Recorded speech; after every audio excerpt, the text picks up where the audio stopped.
Секој ден ние се среќаваме со луѓе кои се поинакви од нас. Тоа е вистината. Кога ќе дојдете, излезете на улица и ќе најдете мали милион луѓе за кои ќе кажете овој ми е интересен, овој не ми е интересен, овај како мене, овај се облеква поинаку, овај се облеква вака или онака, види овај како се однесува и така натаму. Зошто ни е тоа првата мисла? Зошто прво ги забележуваме разликите? Ке излезеш, ке погледнеш некој и викаш овој е поинаков од мене. И сега не зборувам за боја на кожа или нешто такво, него ова е друг човек, не знам си, нешто друго е. Во црква кога сте, многу често знаеме да кажеме, меѓу себе особено кога зборуваме, што не донесеше Господ во црквата, ваков тип на луѓе. И сега си броиме каков тип сакаме луѓе. Кои ќе даваат повеќе, кои ќе се тука, кои ќе немаат проблеми, кои нема да прават проблеми на пастор, на старешини, кои ќе бидат совршени или совршени луѓе да наполниме црквата, ќе биде идеално. Не. Освен пасторот че може да е несовршен, се друго може да биде фантастично. И да тераме од тука натаму, се да не биде супер. Ама не е така. Господ не ставил во свет во кој сите луѓе околу нас ќе бидат поинакви. Јас и ти сме различни. Едно јајчени близнаци да сме, ќе бидеме различни. И Господ го направил тоа, си имал цел и причина. И точно за тоа сакам сега да зборувам, бидејќи овој предмет е малку неугоден, оти ќе ни дојде до нас самите. Ќе не закачи да некои работи кои јас се борам, а верувам и сите вие се борите. Обично ако проповедта не ми значи мене ништо, не ја пренесувам ни за другите. Така да, ајде да почнеме да видиме што пишува тука во еден текст кој Исус го дава, па ќе видиме од таму. Само како во овој. Кога Исус ќе се сретнеше со некој како Захеј, нели, сеќавате од дрвото кога го сретна таму, го нападнаа фарисеите и книжниците кога отиде кај него да јаде. Ова јаде и пие со грешници. Со други зборови, с ким си такав си. Кога дојде Исус да му ја донесат жената што беше фатена во прељуба, повторно, интересна работа. Сите се разбегаа наоколу, нели Исус кога не ја осуди, кога рече да и не греши понатаму, ама што беше еден интересен дел овде што се случи. Повторно фарисеите мрмореа. Секаде, каде што Исус правеше нешто со луѓе кои беа поинакви од нив, тие знаеа да мрморат. И знаеа да имаат нешто што да кажат. И затоа, благодарам, Исус во Лука 18 глава даде еден многу интересен пример. Отворете Лука 18, 9 до 14. Јас ова го загатнав минатиот пат кога зборував и решив денеска малку повеќе да се задржиме на него. Лука 18 глава, 9 до 14 стих. А на некои кои беа уверени во себе дека се праведни и ги презираат другите, им ја кажа оваа парабола или споредба. Два човека влегаа во храм да се помолат. Едниот фарисеј, а другиот цариник. Фарисејот застана и се молеше во себе си вака: Боже, ти благодарам што не сум како другите луѓе, разбойници, неправедници, прелюбници или како овој цариник. Постам 2 пати во седмицата и давам 10 од се што придобивам. А цариникот стоеше далеко и не сакаше ни очите да ги подигне кон небото, туку се удираше во градите и велеше: Боже, биди милостив спрема мене грешникот. Ви велам, овој се врати дома повеќе оправдан отколку оној, зашто секој кој се возвишува себе си ќе биде понижен, а кој се понизува себе си ќе биде возвишен. Овој расказ или ова тука парабола што Исус ја кажува, се справува со првиот смртен грев. Така го вика Римокатоличката црква, нели, кај нив имаат наведено ни 7 смртни гревови ги водат. Првиот смртен грев вика е гордоста. Гордоста беше таа што од Луцифер, од ангел на светлината, направи Сатана. Се сеќавате. И една многу важна работа сакам да кажам овде. Ние знаеме дека кога Бог ќе не спаси, кога ќе го прифатиме Христос како спасител, Господ не менува. Секој кој го искусил спасението многу добро знае како Господ му го сменил животот вака или онака, на кој начин, што се случило. Кај некој промените се драстични, кај некој промените се може така бил добар човек, па сега е исто добар човек, ама сега е верник, да речеме. Ама фактот дека ние сме се новородили и обратили не значи дека гордоста ќе ја снема. Секој од нас си има своја гордост. Ова е аксиома. Зошто? Затоа што секој од нас сака да се облече, да се дотера како треба, никој од нас не ќе да го видите во најлошото светло, никој не сака да го видите страшен, извалкан, измачкан и така натаму. Зошто? Што ќе мислат другите за мене? Сакам да има добро мисле. Значи, гордоста се појавува вака или онака цело време. Тоа не си оди самата по себе си. Некој рекол дека гордоста и треба многу долго време да умре, а и никогаш не умира. Само ќе ја менува може и формата од време на време. Гордоста продолжува да биде проблем не само меѓу мене и Бог, оти кога ќе кажем Господи, јас сум веќе сега спасен човек. Јас знам што правам, не ми треба што некој пати. Прво ќе направиме белја, па после викаме Господи помагај. Тоа е гордост. Повторно бараме сами нешто да направиме. И сакам да ве вратам овде што прави фарисејот. Многу интересно. Го кажав тоа и минатиот пат, извинете што се повторам, ама за оние што не беа тука. Фарисејот оди да се моли. И ја започнува молитвата како и секој од нас. Боже, фала ти. Така се молиме сите. Господи, ти благодарам за здравието, животот, семејството, жена ми, децата, се што си ми дал. Не. Господи, фала ти што не сум како овој. Со други зборови, он започнува тука сега и всушност вика, Господи, чека ти кажам во молитва како и зошто јас сум поинаков од тие околу мене. Кога зборувам ова, размислувајте и за себе и за мене, која сме си тука овде. Многу е благодарен што не е како тие околу него. И јас се фаќам себе си како и други, кога разговараме за некој и кажем, Господи, фала ти, јас не сум таков. Ама заради тебе, Господи, заради тоа што ти си ме спасил. Океј. Говорет.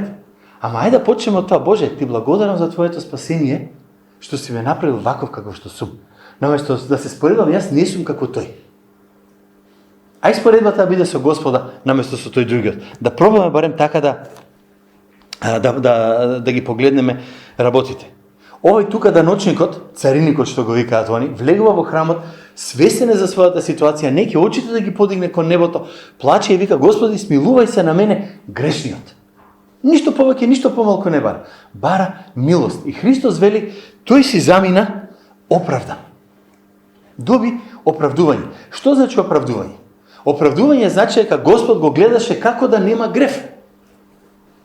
Оправдувањето за кој апостол Павле зборува е дека не јас сум праведен, туку заради Христовата правда ми се припишува мене. Со други зборови, кога Господ мене ме гледа, а јас сум верник човек, го имам Христос, Бог во мене ја гледа Христовата праведност и вика, јас го гледам Павле праведен пред мене заради Христос. За да не може Павле да каже, фала ти Боже што не сум како овој грешникот тука, јас сум супер човек. Мене не ми треба оправдание. Баш напротив. Точно тоа е овде во оваа парабола. На фарисеот не му требаше Божјото оправдување. Тој сметаше, јас сум си доволно добар, не ми треба никој. Фала ти Господи што не сум како сите други тука. Ама, ајде ова да го донесам малку поблиску до нас. Како е кај нас? Како е кај тебе, кај мене во срцето? Како е кај нас дома, кога разговараме? Како е во црквата наша? Дали викаме, ние сме подобри од овие, ние сме поарни од тие.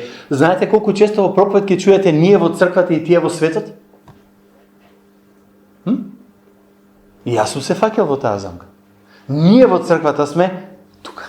Тие во светот се и нема нигде. Ние сме оправдани. Фала ти Боже што ние не сме како тие таму. Поред, ама зошто не сме како таму, како тие таму? Заради себе си? Тој дел не смееме да го заборавиме. Моментот кога ќе го заборавиме, ни е првиот знак на фарисејство. Гледај не ние какви сме. И тоа е трагедијата кога луѓето гледаат некои пати на евангелско-протестантските, па и на било која црква. Кеќе, што ти ми зборуваат за христијанство, што ти ми зборуваат за вера, погледни ги што прават и какви се. Не, ние сме поинакви.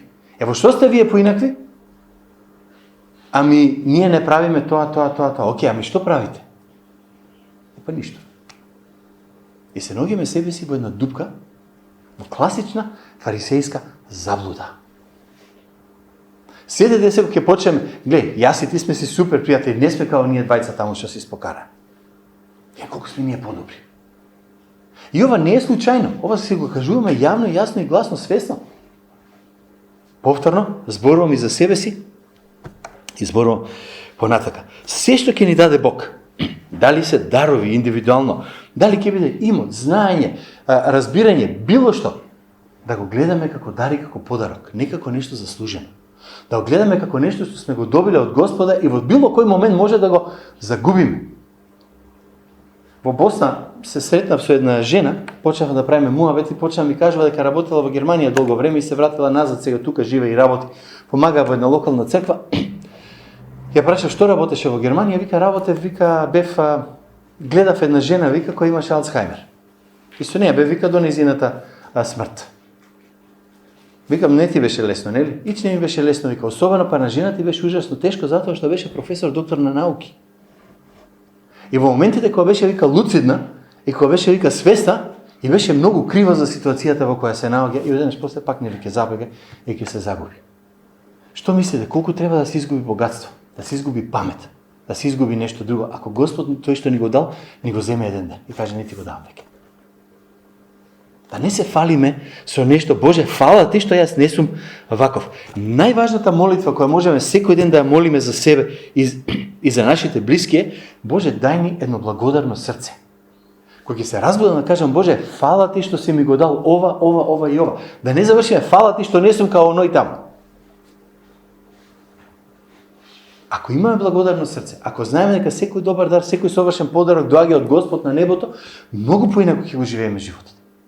И многу полесно ќе ни биде и кога имаме, и кога немаме, и кога имаме мака, и кога имаме тешкоти, и кога имаме радост. Дали ќе биде во живи, здрави, болни, сеедно, ќе биде многу далеку полесно. Инаку, да не почнеме да се гордееме и да се фалиме со она што всушност Господ ни го дал. Па да речеме, моje си е, јас можам да го правам. Значи, ова е првата работа каде што можеме да го видиме фарисејството во нас. Односно, да кажеме, да станеме горди за добрите работи што Господ ни ги дал. Господ ни ги дал. Тоа е првото нешто со кое сакам да одам. И сакам да продолжам со нешто друго. Патем само да спомнам. Знаете, што вика Библијата? Судот започнува од Божиот дом. Судот за овие работи за фарисејството нема да почне со луѓето надвор, ќе почне од Божиот дом, од мене и од тебе. Прва одлика на фарисеите. Леле мајко. Второто. Во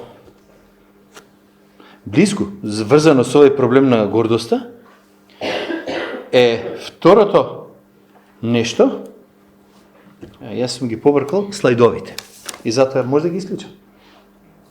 Ејде, ќе излезам од тука. Сум ги побркал слайдовите. Вчера чекав мајстор да ми дојде, не ми дојде и се изнервирав и ги побркавме некои работи. Сите сме луѓе. Знаете како иде. Во Матеј 7 глава, 1 до 5 стих. Погледнете што пишува таму. Вика, не судете за да не бидете судени. Зашто со каков суд судите, со таков ќе ви се суди. И со каква мерка мерите, со таква мерка ќе ви се мери. Зошто ја гледаш раската во окото на твојот брат, а не ја забележуваш гредата во твоето око? Или, како ќе му речеш на брата си, дозволи ми да ти ја извадам раската од твоето око, а пак ете во твоето око има греда? Лицемере, извади ја првин гредата од твоето око, па тогаш ќе видиш јасно како да ја извадиш раската од окото на брат ти. Првиот момент кога ќе го прочитаме ова, викаме Христос се збунува. Тој има греда, јас имам раска. А Христос уствари вика, не, ти имаш греда, тој има раска.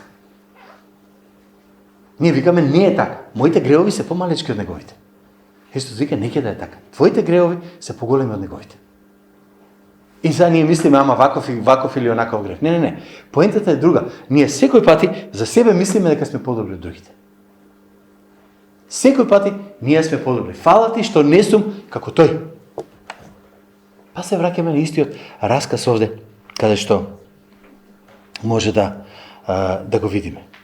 Многу полесно е да зборуваме за маните на другите луѓе. Многу полесно е да зборуваме за тоа какви се тие. Всушност, денешно време црквата води, ние викаме, води една културна војна. Културолошка војна. Со светот надвор од нас. Во која смисла? Културата кај нас гледате што се случува. Се редефинира бракот, се редефинира семејството, се редефинираат многу вредности. Мали милион ствари се менуваат и ние викаме, тие таму се лошите. Ние тука сме супер. Ама не е така. Не е така. Многу е лесно да кажеме, кога ќе дојде некој кај мене и кога ќе ми каже на мене, ти сгреши тогаш, ти знаеш каква белја направи, да каже, имав главоболка, имав проблеми, ти немаш појма како ми беше, ти не можеш да ме разбереш што се имав на главата да направам таква глупост. Зошто тогаш истиот терет не го преземам према тебе, па кога ти ќе направиш некоја белја, јас да не кажам, од кај го знам човекот во каква ситуација, што знам што му се случувал, може да има причина зашто вака се однесува. Другите сите се полоши од мене. Вториот знак на фарисејството. Јас сум најдобар. Крај. Ние може да оговараме други, за да може да си покажеме себе си колку сме поарни. Гледаш они какви се? Види нас какви сме ние. Види тој што направи. Гледај, ние што не сме направиле. Замисли тие работи. И тоа го правиме дома, наоколу, насегде. И C.S. Луис, он ми е стварно умилен автор. Ако имате шанса, има неколку книги на македонски, ама и на англиски може да ги најдете некој. C.S. Луис напишал вака: всушност не можеш да направиш ништо за тугите гревови.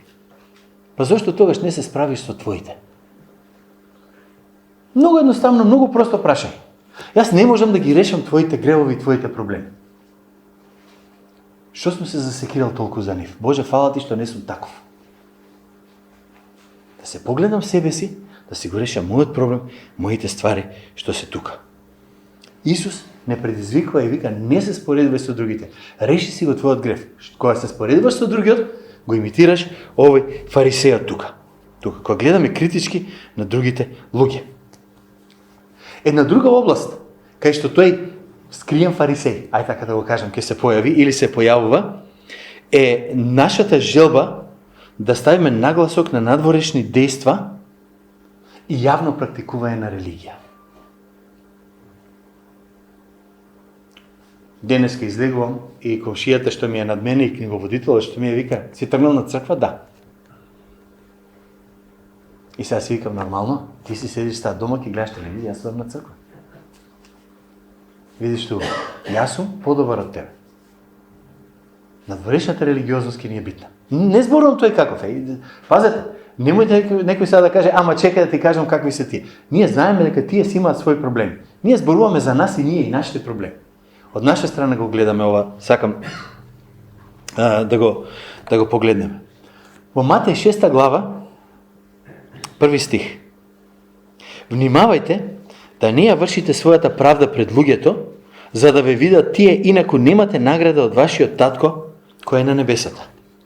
И така, кога правиш, вели милостина, не труби пред себе, како што прават лицемерите по синагогите и по улиците, за да бидат славени од луѓето. Вистина ви велам, ја имаат својата награда.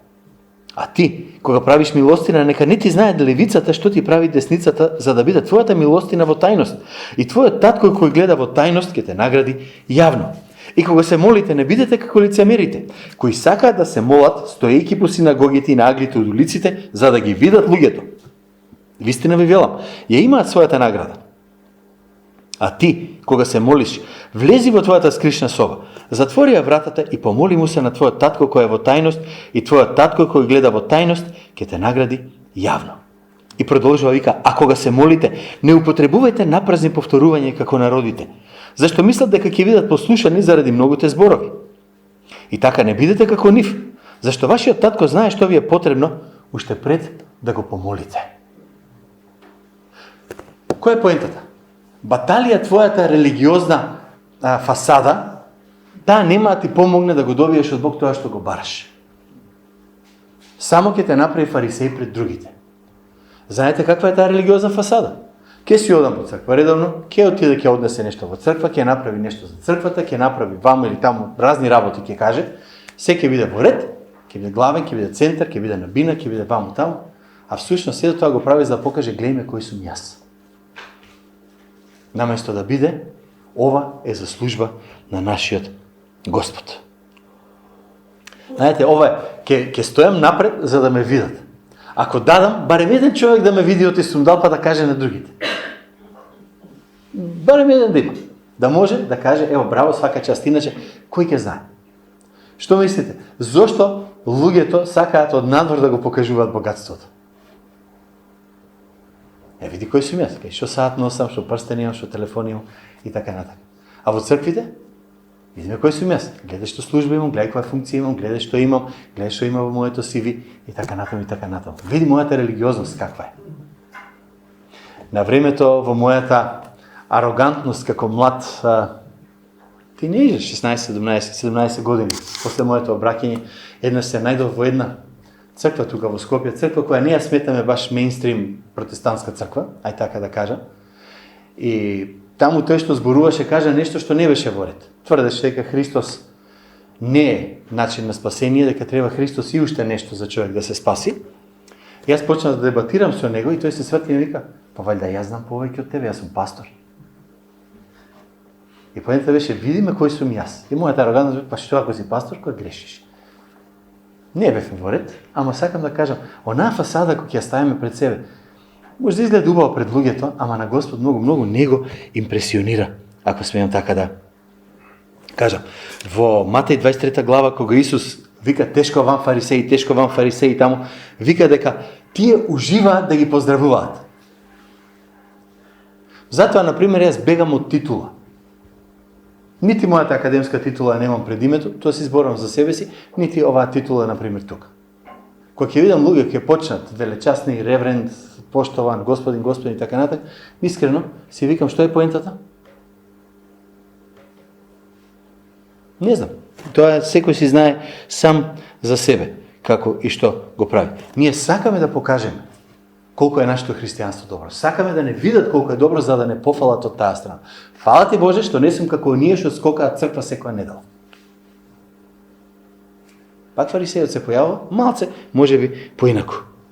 Сега, вистина е дека треба верно да го живееме својот живот пред другите. Вистина е дека треба да ги видат нашите добри дела, како што вика Матеј 5:17. Ама зошто ги видат нашите добри дела? Во стихот понатаму вика: "За да го прослават вашиот татко кој е на небото." Не да кажат: "Свака част, ево светец." Не, туку да кажат едноставно: "Слава на Господа што го спасил тој човек, види како овој човек функционира, што прави." Тоа е поентата. Не нашата слава, не другата. Ние мора да ги видиме тие ствари. Ама, многу важно, не е битно што мислат луѓето за нас. Битно е што Господ мисли за нас.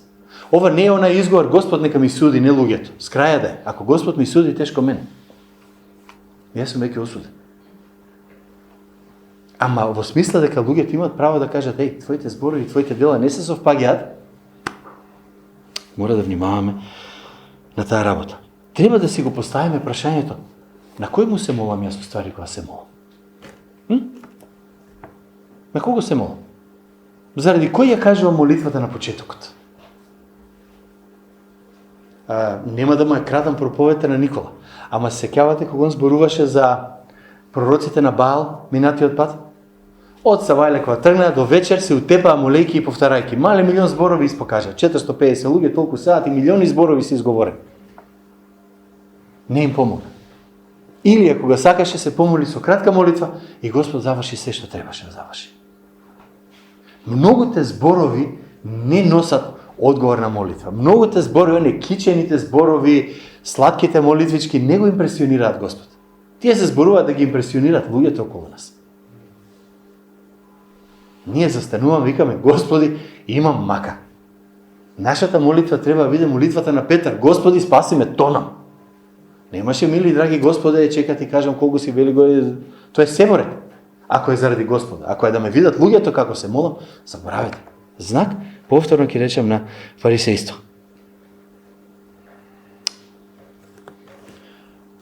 Јас не давам или нема да даваме затоа што сме религиозни да видат леле кој колку дал, туку ќе дадам затоа што Господ ме тера од внатре, бидејќи знам дека има потреба за тоа. И ми ставил на срце да го направам. И нема да кажеш дали е 5 или 20 или 3000 денари. Сеќавате како беше со вдовицата? Најситното нешто го даде, ама си ја даде храната за тој ден. Господ вика: "Тоа беше најважното." Што навистина се случува во твоето срце? И ова прашање си го поставуваме некој пати кога седиме со некои луѓе. Што ќе кажат луѓето ако ме видат дека седам со тој човек, со таа личност? Како ќе гледате мене? Ист како нив. Леле, ист како тие таму. Океј, ама како ќе му го пренесеш евангелието на тој некој, ако не седнеш со него? Ќе му пратиш SMS порака и готово. Неќе да може баш така да помине. Прашањето кое мора да си го поставиме, што е малку потемелно, е можеби, дали стварно сум посветен на она што Бог го бара и го сака од мене? Или само покажувам надворешно нешто што го нема внатре во моето срце, или воопшто е нефункционално. Кога не фалат луѓе, други луѓе, што не го гледаат животот, ги слушаат нашите молитви, гледаат нешто од надвор, многу е лесно да почнеме да се викаме свака час добар сум. Добро ми оди, супер. Чимо вие виделе дека ми е добро, супер сум. Леле, чимо вие викаат дека проповедта се погодила денеска, фантастично, сега ќе биде супер натака. Мене сум ми е арно, јас сум одличен. И многу близо доаѓаме да се лизнеме. Да, треба да благодариме и на пасторот, и на секој што ќе зборува, што ќе поучува, што ќе води неделно училиште, што ќе води молитвен состанок, што ќе води славање. Кажеме, фала ти многу за сето тоа. А мотивот на срцето на сите тие што го прават мора да биде правилен. Инаку влегуваме во фарисејство. Ете, гледаш, јас сум поарен од тебе. Од јас го правам тоа, а ти не го правиш. Тука. И да се ги свртиме срцата на кај Исус да кажеме, Господи, јас сакам тебе да ти угодам со ова што го правам. Ова е многу полесно, кога ќе ви кажат да зборувате некаде кај што не сте зборували, кажеш, Боже, дај ми сила, дај ми мудрост, дај ми нешто да направам, да не те посрамам ни тебе ни себе си. Кога ќе си во својата црква е многу полесно некој пат и си викаш, е лесна работа, веќе излезам напред и ќе кажам што сакам. Не може така. Знак на фарисејство, мене ми е лесно, јас ќе си кажам, но вие ќе си слушате. Така не смееме да го правиме тоа. Знаете ли зошто се појавува ова многу често? Овие вакви изјави на фарисејство, ако смеам да ги кажам. Затоа што надворешниот доказ за религиозниот живот е многу полесно да се произведе, отколку да го направиме она што Бог навистина го бара од нас. Фала ти што не сум како овој там. Постам толку пати во неделата, давам толку десеток, правам ова, правам она, правам се, значи се има чек. Ево сега, Господи, сега ти си наред да ми дадеш се што ми треба. Јас мојот дел го завршив према тебе. Многу е полесно така. Ево, јас можам да се обложам со вас дека ако кажев дека спасението се добива со тоа што секоја недела ќе дојдете во црква, ќе запалите свеќе од 100 денари, ќе направите ово на трето, пето, повеќе луѓе ќе доаѓаат. Зошто? Затоа што вика, јас правам нешто за да добијам нешто од Господ. Сетете се на проповедта за Нааман. Ја мислев ќе ми кажа да направам 1, 2, 3, 4, 5, 6, а он само ми вика, оди и послушај. Христос точно тоа го бара. Вика, сакам послушност, не жртва. Послушај ме, не е само што ќе жртвуваш. Тука. Значи, тоа е поентата што Исус ја прави тука, кога правеа проблем. Викаат они, даваме десеток. На едно друго место кажува, вика, дава десеток буквално од се, од зачините во нивата. Јас имам тука оригано, тука имам нане, 10% од тоа ќе дадам за храмот. Зошто? 10% до се. Ова доведе до дебата помеѓу фарисеите, може да читате ако сакате повеќе за нив, дали се дава 10% на бруто или на нето. Озбилно, не верувате, погледнете историски, читате малку, прокопајте. Дали на бруто се што ми се стовари или на нето она што ќе донесам дома или она што ми се роди? Што е поентата тука? Поентата не е да се мачам со тие работи. Поентата беше да го дадам од срце. Да биде за Господа, а не беше ваму или наму што се случува. И да не навлегуваме во сите тие дискусии. Затоа што немаме многу полза од нив, нити пак Господ може да не благослови на тој начин. Во Матеј 23 повторно, Исус зборува дека фарисеите заборавија на најважните работи. На правдата, на милоста, на покажувањето милост према другите луѓе и на верноста на човекот. Така заборавате на сето тоа, а ги правите сите други работи што не треба да ги. Треба да ги прави, ама ова не смееш да го заборавиш. Не можеш да заборавиш на мотивот на срцето. И сите ние сакаме некој терк, некој начин, некој систем на кој од тука ќе дојдеме тука во нашата духовност. Јас не сум против семинари, не сум против книги, користам книги, одам на семинари, читам, учам, правам. Меѓутоа, кога ќе дојдете на семинар, кога ќе видите семинар на кој стои како да растеш во твојот духовен живот, одма да ви кажем, нема да ви помогне. Ајте зошто ти ќе прочиташ книгата и ќе видиш 1, 2, 3, 4, 5 точки, ај сега направи ги. И ако ти каже, читај Библија, моли се, поминувај тивко време со Господ, Тоа е што го пише Библијата, не ми треба семинарот. Ако Библијата сум ја послушал, на семинарот не ми не требало. А ако не ја слушам Библијата, семинарот пич нема да го послушам. Тоа е реалноста. Не негирам, не понижувам ништо, само разберете ме. Ако се библиски принципи во книгата, тога зашто Библијата не ја послушам? А ако се не библиски принципи, зашто воопшто слушам? Тука е онај дел каде што ние сакаме, прочитав книга, бев на семинар, сега сум подобар христијанин. Прочитав книга, направив ова, сега сум поквалитетен, на повисоко место се наоѓам по христијанство. Стварно. Заради книгата. Па дај тогаш сите да читаме. Ако не е заради Библијата, заради Божиот Свети Дух и заради нашата посветеност на Божиото Слово и она што Бог го бара всушност да го направиме од нас. Тука. И затоа Исус всушност им поставува едно многу важно основно прашање. Што навистина значи да го сакаш Бог со сето срце, сета душа и сиот разум? И прашањето е, го правиме ли тоа јас и ти? И одговорот е не. Ако одговорот е не, нашиот најголем проблем е да го решиме нашиот став и однос со Бог. И тој ќе произведе нешто друго после во нашето секојдневие. И тоа ќе вклучи да си го отвориме животот и према оние што се поинакви од нас.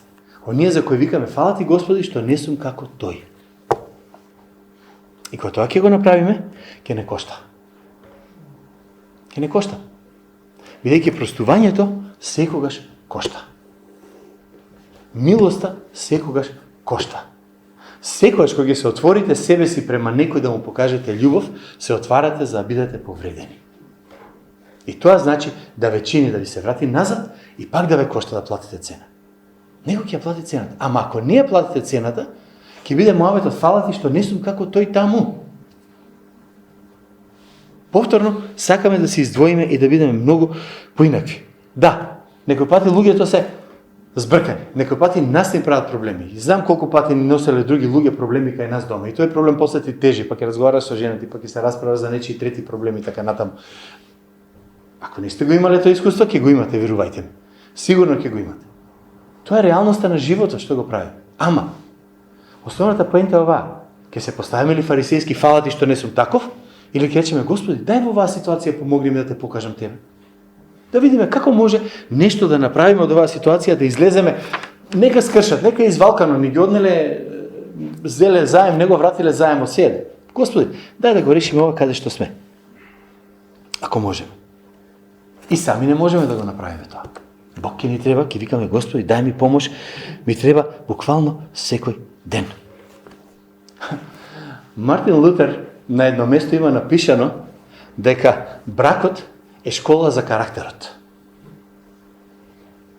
Еко дека кога ќе стапиш во брак, тек тогаш почнеш со школа да го изградиш карактерот. Кога двајца живеат 27 заедно, сакаат некад ќе има триење. Сега дека ќе има триење, има мазнење. Негде е зарно, негде е за лошо. Ама двете страни заедно работат и се работуваат за нешто да се случи на крајот. Кога живееш со некој, кога работиш со некој блиско, дали е тоа во бракот, дали е во мисија, во организација, во семејство, им ги гледаш арните и сите лоши страни. Им ги гледаш ептен многу. И затоа е некој пати многу тешко цела црква да отиде негде на заедничко патување. Ке видите луѓето во светло ово кое не сте ги видели никој пати. Ама нашиот народ паметно вели заето дека не јадеш леп со некој, не можеш да го запознаеш, не знаеш каков е. Треба поменеш време со човек, да го запознаеш подобро. И тогаш да не кажеш, Боже, фала ти што не сум како тој. Кажи, Господи, фала ти за твојата милост према мене. Дај да му покажеме на тој човек, дај да му помогнеме да биде како нас. Дај да види, едноставно да те најде тебе. Тука. Многу важно. Многу е лесно да зборуваш за туги проблеми. Многу е лесно. Најниското ниво на посветеност. Ќе завршам за 2 минути. Најниското време на посветеност е кога сакаме да решиме проблем со пари. Викаме ние, парите се проблем. Да. Ама што сакате? Некој да биде со тебе кога ти е најтешко, кога ќе изгубиш близок и да плаче со тебе, или да ти каже, на ти 1000 оди опи се. Нека ти помине. На, купи си чоколада. Најниското ниво на посветување е на ти пари. И така сакаме да решаваме ствари. И така луѓе решаваат ствари и во црквата некој пати. Имаме проблем, духовен проблем. Ајде да дадеме доброволен прилог, ќе помине со него. Не оди така, браќа. Тоа е чисто фарисејство, натака. Што се најважните работи во законот тука што ги зборува тука? Што е важно од оно што го бара од нас? Практично, Исус вика, земи го крстот и оди по мене. Знам дека малку шетам низ Библијата сега овој пат, извинете, ама морам заради тоа што така ми е планот денеска. Кога ќе се соочиме со тој факт, дека фарисеот во нас, како беше на песната на Балашеви беше, нели? Во ти коцкарот се крие и лежи во секој од нас, па фарисеот се крие и лежи во секој од нас. И чека прави час. Наше е да го најдеме и да го потиснеме. Наше е да бараме, Боже, дај ми сила да го уништам, дај ми сила да не го правам тоа што ти не сакаш да го правам и да го направам она што ти бараш. Дајте да она што апостол Павле го вика да го умртвувам моето тело. Не да се самоубијам, нема разбира погрешно, да ги умртвувам желбите на телото, да ги умртвувам тие ствари што ме тера додам скроз на друга страна. И тогаш, како што Бог мене ме засакал, ќе ги сакаме ние другите. Ако не, како што Бог ги исполнува моите потреби, ќе ги исполниме на другиот. Како што Бог мене милост ми дал, ќе сакам јас милост да дадам на другиот. Како што Бог мене ме оправдал, нема да го гледам другиот погрешен од мене, него ќе речам, Боже, помогни му и него да го добие тоа оправдание и спасение. Не е лесно, сигурно, нема не биде. Ево, тек така да го поминеме, ама наместо да си честитаме себе си секој ден, свака част, не си како ти е таму, да се подсетиме да кажеме, Господи, те благодариме за твојата милост, што јас сум тоа што сум денеска. И дај ми сила на другиот да му помогнам да дојде на тоа место, да те запознае тебе и да може да го каже истото. И тогаш, барем за кратко дека пак фарисеот не ја дигне главата, ќе можеме да се радуваме дека одиме и живееме според Божјата воља. Амин.